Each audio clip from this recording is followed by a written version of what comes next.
러시아의 우크라이나 침공으로 인한 전쟁이 발발한 지 만 5개월이 지났습니다.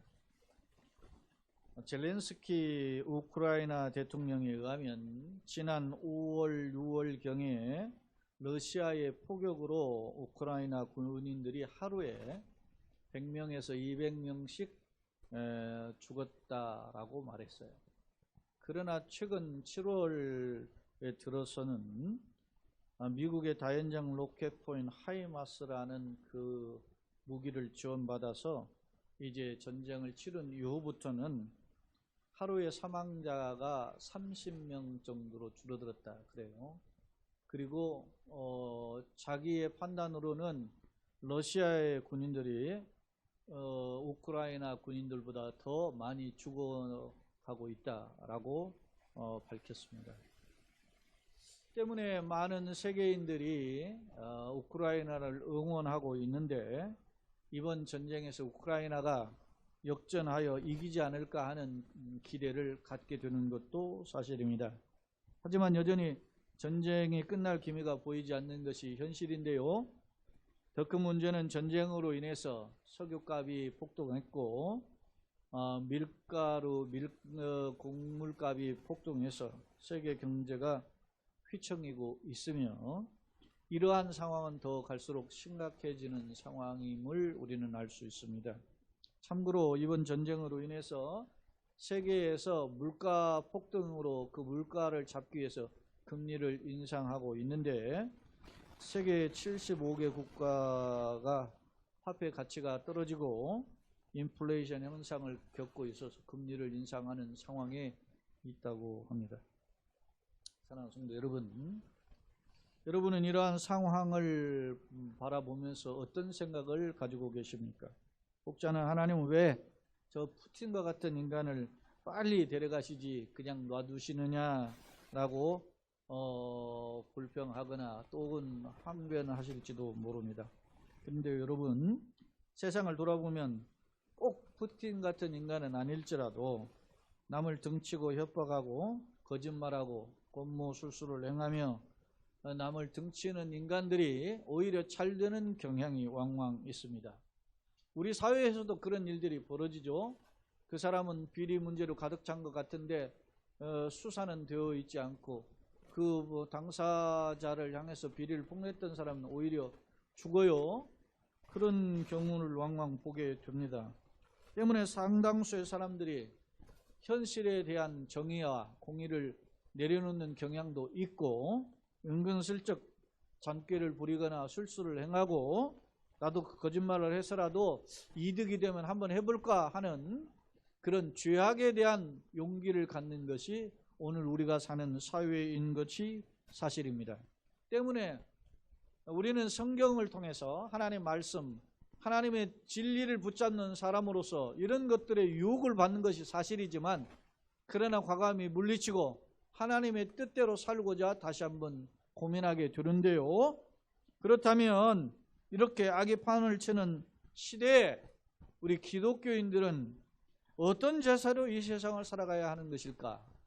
오늘 우리는 시편 37편의 말씀을 통해서 인생 나그네 인생 속에서 하나님의 기준으로 살아가는 성도의 자세는 무엇인가를 살펴보고자 합니다. 시편 37편은 다윗의 시라고 소개되어 있는데요. 이 다윗의 시는 다윗의 노정에 사랑하는 자녀를 비롯해서 젊은 사람들, 특히 이스라엘 백성들을 향해서 교훈한 말씀임을 알 수 있습니다. 그래서 소위 다윗의 교훈시로 알려져 있는데요. 특히 악인이 득세하고 의인이 고통당하는 상황 속에서 하나님을 믿는 성도는 어떻게 살아가야 하는지를 가르쳐주는 말씀임을 알 수 있습니다. 때문에 종교개혁가였던 마르틴 루터는 시편 37편을 가리켜서 성도들이 왜 인내하며 살아야 하는 이유를 가르쳐주는 교훈의 시다라고 소개한 바 있습니다.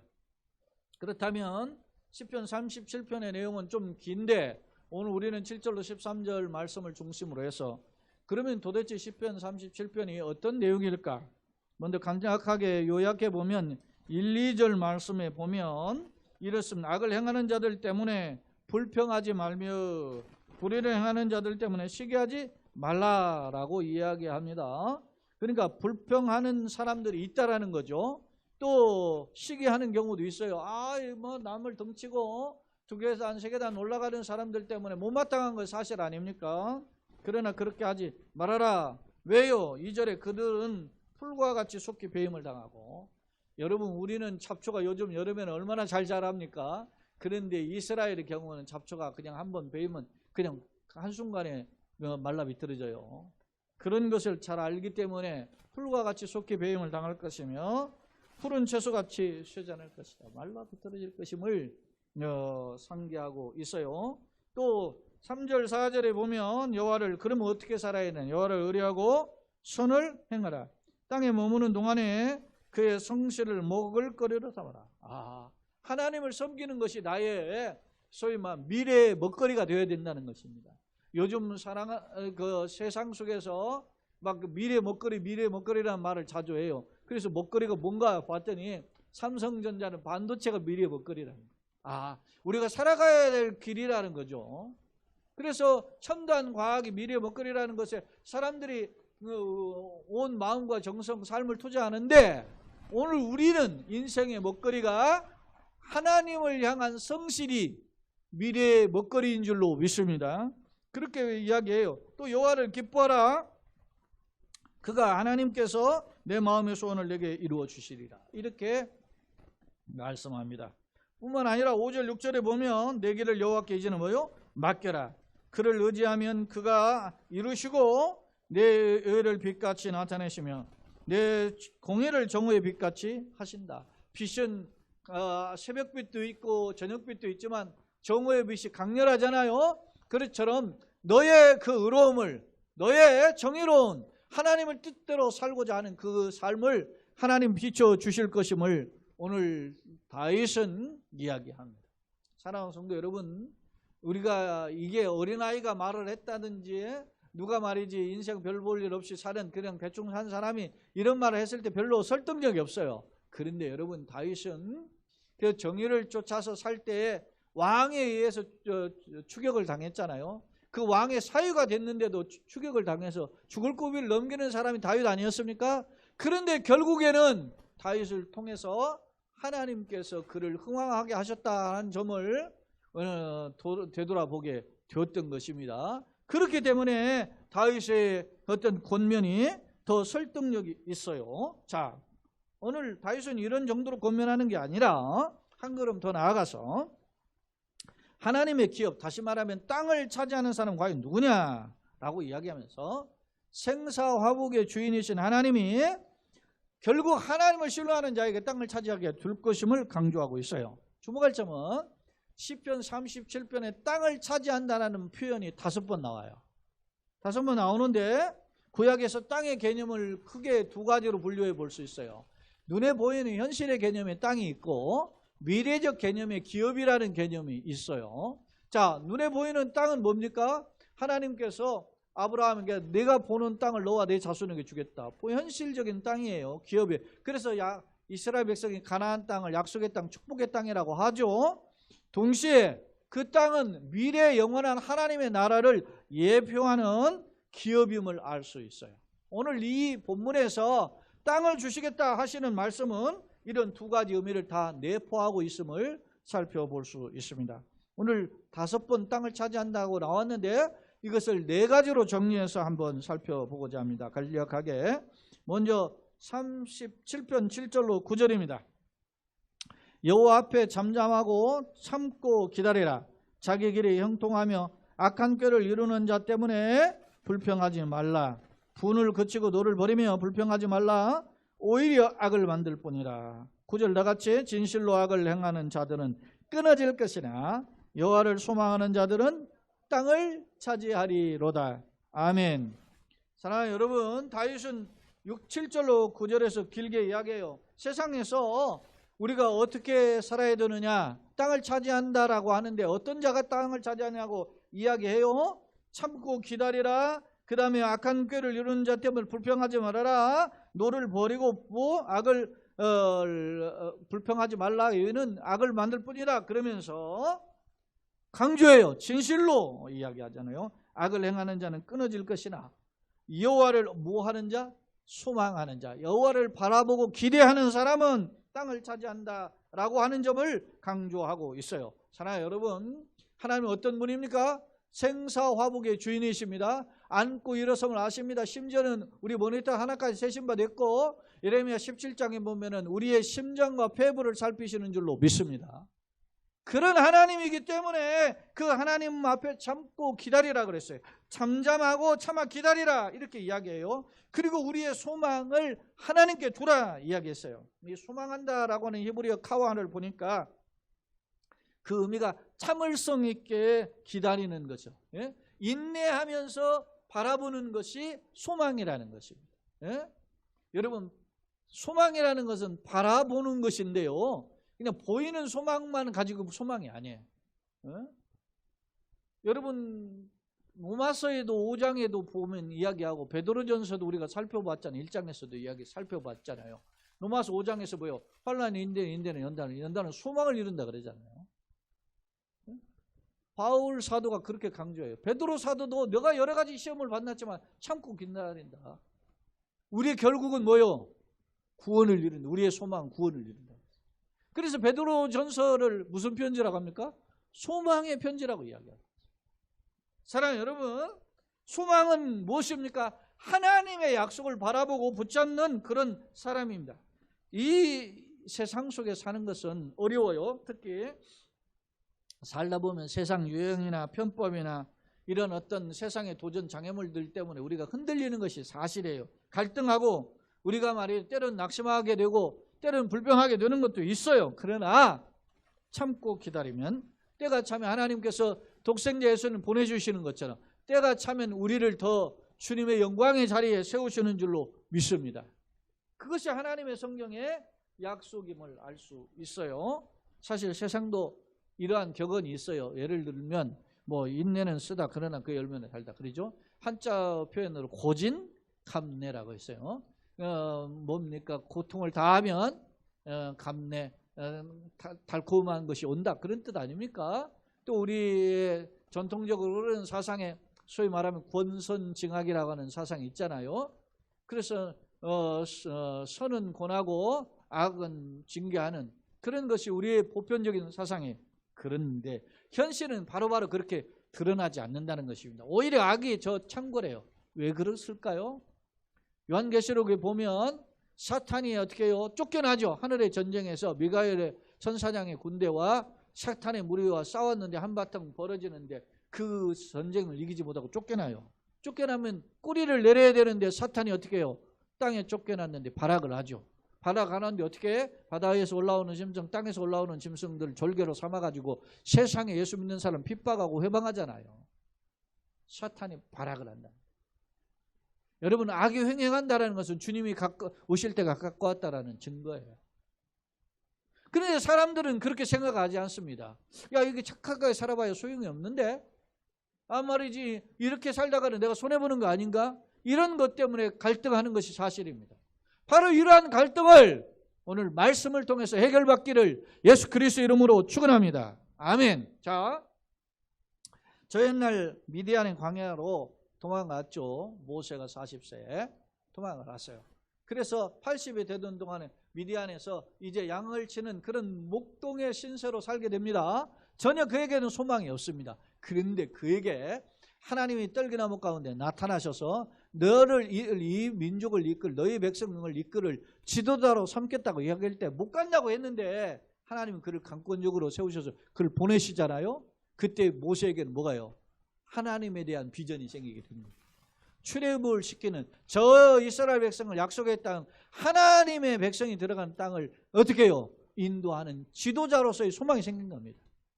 여러분, 40에서 소망을 잃어버리고 80까지 그냥 살아왔던 사람이 하나님을 제대로 만나니까 소망이 생긴 줄로 믿습니다. 우리가 현실은 답답하지만 예수를 만나면, 예수를 바라보면 다시 일어서는 줄로 믿습니다. 저 옛날 기도원이 어떻게 해요? 그 미디안 사람들을 피해가지고 포도주들에서 탈곡을 하던 그런 겁쟁이였습니다. 그런데 하나님의 사자가 임재하시고 그를 만나 주십니다. 그리고 그에게 이름을 부릅니다. 너는 어떻게 해요? 여룻바알이다. 바알과 겨루서 이겼다라는 겁니다. 그러면서 너는 큰 용사라고 세워주십니다. 그래서 기드온이 그런 하나님의 약속을 붙잡을 때 3만 명이 아니고 10,000명이 아니고 이제 추설해서 300명만 남았는데 그들과 함께 전쟁의 영웅이 되는 줄로 믿습니다. 하나님의 비전을 품으면 이렇게 인생이 달라지는 줄로 믿습니다. 오늘 말씀에 여호와를 어떻게 해요? 품어라. 하나님에 대한 소망을 품어라. 그러면 하나님의 비전의 사람이 된다라고 이야기하는 것입니다. 바라기는 우리 역시 하나님을 인격적으로 모시고 하나님과 교통함으로 소망의 사람이 되어서 땅을 차지하는 주인공이 되기를 예수님의 이름으로 축원합니다. 아멘. 두 번째로 37편 10절로 11절인데요. 자, 잠시 후에는 악인이 없으리니. 언제 없어져요? 잠시 후. 악인이 뭐 발아가고 하는 것 같지만 잠시 후면 다 사라진다는 거예요. 네가 그곳을 자세히 살필지라도 없으리라. 악인이 남았던 흔적을 한번 살펴보려고 그렇게 해도 없어진다는 거예요. 자, 그러면서 11절 다 같이 그러나 온유한 자들은 땅을 차지하며 풍성한 화평으로 즐거워하리로다. 아멘. 그렇습니다. 온유한 자라는 말이 누굴까? 온유한 자는 땅을 차지하. 여러분, 악인은 아무리 창궐해도 결국 네가 두드러면 흔적 없이 사라질 거였다. 근데 온유한 자들은 땅을 차지한다는 거예요. 그 온유한 자가 누굴까?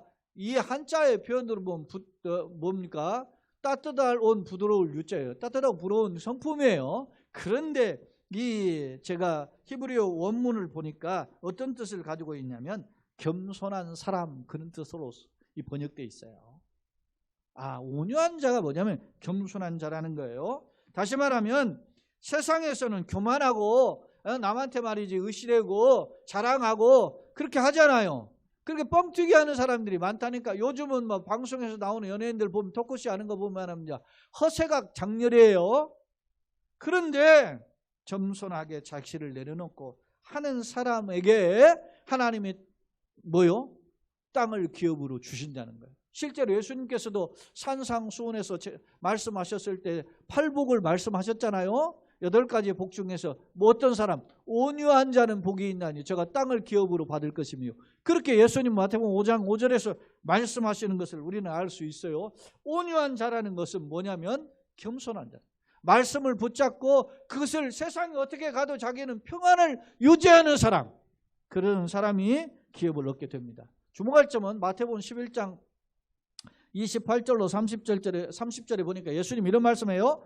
수고하고 무거운 짐진 자들아 다 내게로 오라. 내가 너희를 쉬게 하리라. 나는 마음이 온유하고 겸손하니. 온유하고 겸손하니. 나의 멍에를 메고 내게 배우라. 그리하면 너희 마음이 쉼을 얻으리니 이는 내 멍에는 쉽고 내 짐은 가볍다라고 말씀하셨어요. 예수님 자체가 나는 마음이 온유하고 겸손해. 예수님 자체가 온유고 예수님 자체가 겸손이라는 말입니다. 그러니까 예수님을 보시는 가운데 우리의 모델, 앤드류 모레가 이야기했잖아요. 기독교 최고의 덕목은 예수님을 본받는 것인데 예수님은 겸손이시다 그랬어요. 우리가 예수님의 온유와 겸손을 배울 때, 그럴 때 땅을 기업으로 차지하게 되는 줄로 믿습니다. 특히 바울 사도가 갈라디아 교인들에게 이야기하는데 갈라디아 5장에서 육체의 일과 성령의 일을 둘로 대주해서 나눠요. 육체의 일은 현저하니 뭐 살인하고 시기하고 질투하고 이렇게 쭉 이야기해요.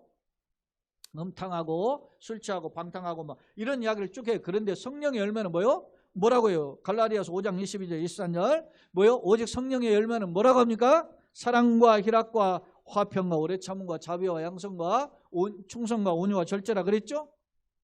갈라디아서 5장입니다. 그렇게 말씀하고 있어요. 5장 22절 23절에 그렇게 이야기하고 있는 것입니다. 이와 같은 법을 금지할 법이 없어요. 그 성령의 9가지 열매 중에 하나가 온유임을 알 수 있어요. 오늘 그 온유함을 주의 성령께서 우리 마음에 부어주시기를 예수님의 이름으로 축원합니다. 아멘. 자, 오늘 11절에 온유한 자는 동시에 뭐라고 그랬어요? 땅을 기업으로 받죠. 땅을 차지하며 동시에 뭐라고 해요? 풍성한 화평으로 즐거워하리라. 풍성한 화평으로 즐거워한다. 이 풍성한 화평이라는 단어를 보니까 화평은 샬롬이잖아요. 근데 풍성한 화평은 로브 샬롬이에요. 그러니까 로브가 넘친다 그런 뜻이에요. 그러니까 넘치는 그런 그 평강으로 우리가 즐거워하게 된다. 사랑하는 여러분, 예수님은 요한복음 14장에 참 평안을 너에게 끼치는 내가 주는 평안은 세상에 주는 것 같지 않는다. 예수님이 어떤 분이기 때문에? 평안의 주인이기 때문에. 예수님을 믿으면 평안이 넘치게 되는 줄로 믿습니다. 바라기는 진정한 행복자의 모습이 온유한 자이며 땅을 차지하게 되며 하나님의 평강을 누리는 자가 된다는 사실을 기억하고 우리 역시 주님의 겸손을 본받아서 온유한 자가 되어 주님이 예비하신 땅을 차지할 뿐 아니라 진정한 넘치는 평강의 주인공이 되기를 예수님의 이름으로 축원합니다. 아멘. 세 번째로 22절 한번 살펴보겠습니다. 22절. 자, 주의 복을 받은 자들은 뭘 차지하고? 땅을 차지하고. 주의 저주를 받은 자들은 어떻게 해요? 끊어진다. 주의 복을 받은 자. 어떤 사람이 복을 받은 것일까? 자, 29절을 한번 봅시다. 29절. 의인이 뭐를 차지해요? 땅을 차지하며 거기서 영원히 살리려다. 주의 복을 받은 자, 의인. 동격으로 볼 수 있어요. 하나님, 여러분 보세요. 우리는 죄인이죠. 그런데 하나님의 은혜로 선물로 복을 받은 거죠. 복을 받은 자, 우리가 법적으로 뭐가 되었어요? 재판용어로. 법적 용어로 판결을 내리죠. 너희는 이제 어떻게 해요? 의인이라. 자, 하나님의 의인, 하나님의 복을 받은 자는 어떤 사람입니까? 예수 그리스도를 나의 구주로 영접하고 이제 하늘 법정에서 죄인이 아닌 의인으로 변화된 자인 줄로 믿습니다. 그렇습니다. 예수를 구주로 영접한 자만이 진정한 의인이고 예수를 구주로 영접한 자니 하나님의 복을 받은 자인 줄로 믿습니다. 때문에 요한복음 1장 12절에 영접하는 자 그 이름을 믿는 자들에게는 하나님의 뭐가 되는? 자녀가 되는 권세를 주셨어요. 그래서 하나님을 아빠, 아버지라 부른다. 로마서 8장 15절에 보면 로마서에 그렇게 말씀하셨어요. 성령이 우리를 친히 우리가 하나님의 자녀인 걸 증거하는데 우리로 하여금 뭐라고 해요? 하나님을 아빠, 아버지라 부르게 한다 그랬어요. 그렇습니다. 사랑하는 성도 여러분, 오늘 우리가 예수 십자가의 보혈을 의지하여 구원받은 새로운 피조물로서 의인으로서 하나님의 복을 받은 자로서 이 땅을 살아가되 하늘에 예비하신 기업과 이 땅에서 예비하신 하늘에 주님이 주시는 땅을 차지하는 축복의 사람들이 되기를 예수님의 이름으로 축원합니다. 아멘. 자, 마지막 네 번째인데요. 오늘 다섯 번째 이야기를 세 번째는 둘을 함께 살펴보았고 다섯 번째를 한번 이제 살펴보도록 하겠습니다. 자, 시편 37편 34절입니다.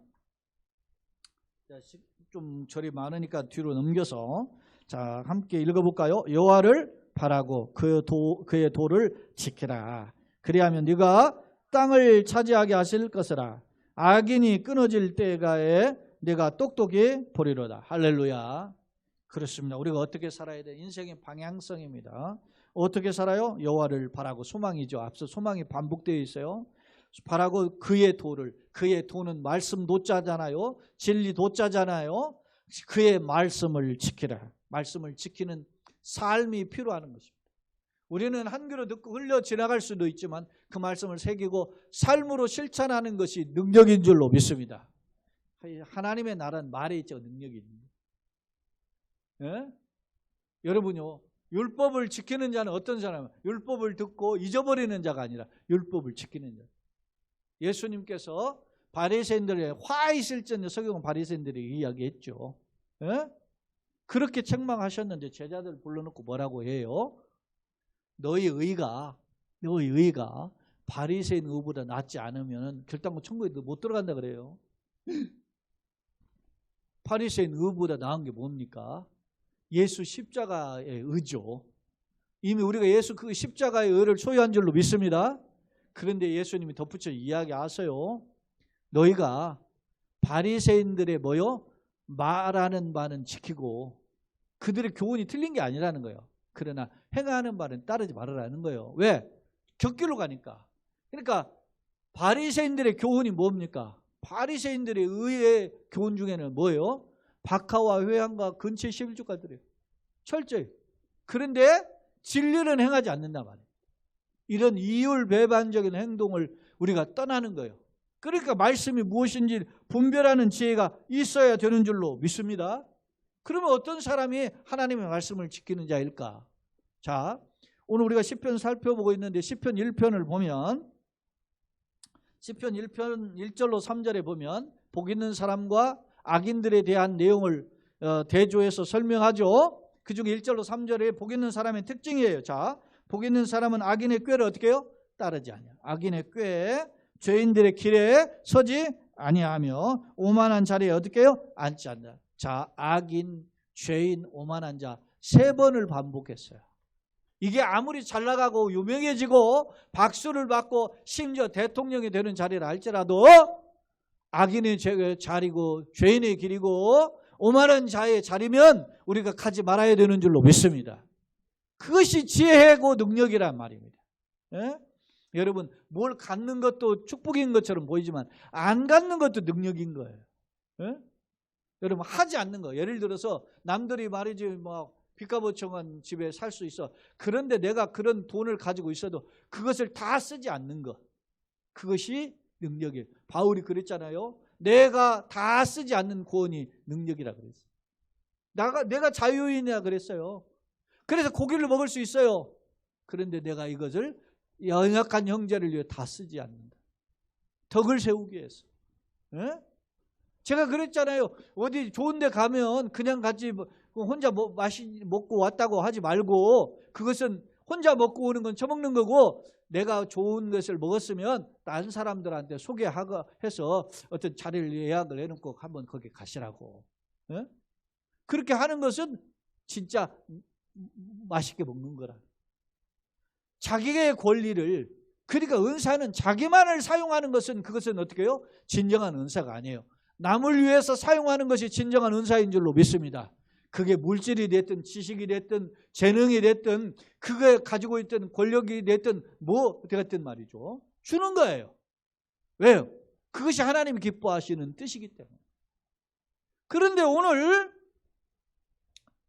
시편 기자는 어때요? 복 있는 사람은 뭐예요? 오만한 자리, 죄인의 길, 악인의 꾀 쫓지 않아요. 어떻게? 자, 우리가 계속 살펴보긴 할 텐데 로마서 12장에 보면 너희는 이 세대를 본받지 말고 그랬어요. 마음을 새롭게 하여 변화를 받아서 하나님 기뻐하시고 온전하시고 선하신 뜻이 무엇인지 분별하도록 합니다. 똑같은 말씀이에요. 로마서 12장 1절 2절에 나오는 말씀이에요. 자, 다시 보면 2절에 보면 오직 여호와의 율법 어떻게 해요? 즐거워하여 그의 율법을 어떻게? 주야로 자나깨나지 우리 말하며 하면 밤낮으로 묵상하는 자입니다. 여러분요, 저녁에 밤늦게 어떤 쇼킹한 어떤 그 드라마를 보거나 그렇게 하면서 마음속에서 숨을 크크 하면서 본 드라마가 꿈속에서 나타나요. 그죠? 그러니까 자기 전에 여러분이 기도하는 거. 그리고 하나님의 말씀 한 구절 묵상하고 자면 내가 어떻게 해요? 꿈속에서도 하나님의 통제 아래에 있는 줄로 믿습니다. 그런데 막 죽여 막 하고 막 밤새 게임하다가 막 딱 자면 막 게임이 막 내가 죽이는 막 그것이 나타날 거 아니겠어요? 오직 여호와의 율법을 즐거워하여 그의 율법을 주야로 어떻게? 묵상. 어떻게? 자, 한번 봅시다. 그는 누구예요? 율법을 주야로 묵상하는 사람이요. 시냇가에 심은 나무가 철을 따라 열매를 맺으며. 여러분, 우리나라도 지금 막 비가 오지 않으니 가뭄이 되니까 막 난리가 나잖아요. 이스라엘 건기 우격 분명해요. 그래서 이 건기 때에는 나무들 다 말라 죽어요. 근데 어떤 나무가 살아요? 물가에 심기운 나무가. 뿌리를 물가까지 해서 그렇게 해서. 물론 나무들도 물을 많이 죽으면 죽죠. 이 화분도 보면. 물이 안 빠지면 죽어요. 그래서 화분에 있는 토들을 이런 그냥 황토 이런 걸로 하는 게 아니고 어떻게 마사토라고 그래가지고 그런데 이렇게 섞어가지고 그렇게 해서 물이 잘 빠지게 하잖아요. 그러니까 물을 흡수할 수 있는 기회를 주는 거지. 물론 물에 빠져도 사는 맹글로브라는 그런 나무라든지 이런 나무는 산다더라고 오래. 그런데 바닷물에도 살고 하는 나무도 있다는데, 그런데 여러분 보세요. 유대 땅의 개념으로 볼 때 시냇가에 심은 시냇 곁에서 심은 나무가 철을 따라 그 수분을 공급한 것처럼 그 과실이 어떻게 해요?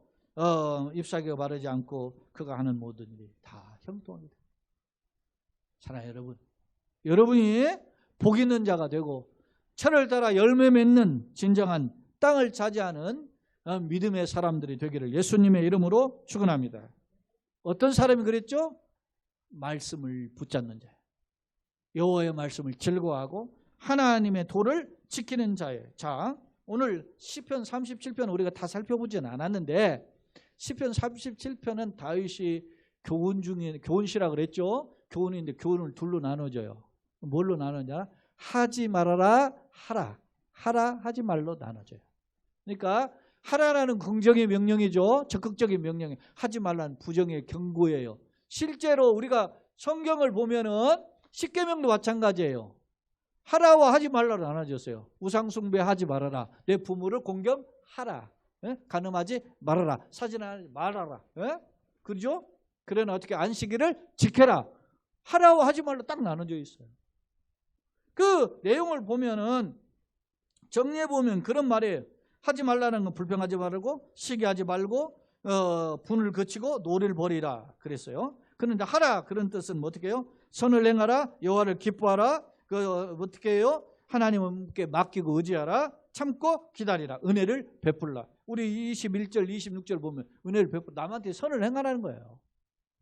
사랑하는 여러분, 오늘 말씀은 어떻게 해요? 도를 지키라, 진리를 지켜 행하는 것입니다. 그렇습니다. 이와 같이 하나님의 말씀을 철저히 붙잡는 자에게는 하나님의 약속의 권세를 주시되 특히 하나님께서 예비하신 하늘의 기업과 이 땅의 기업을 누리게 하시는 줄로 믿습니다.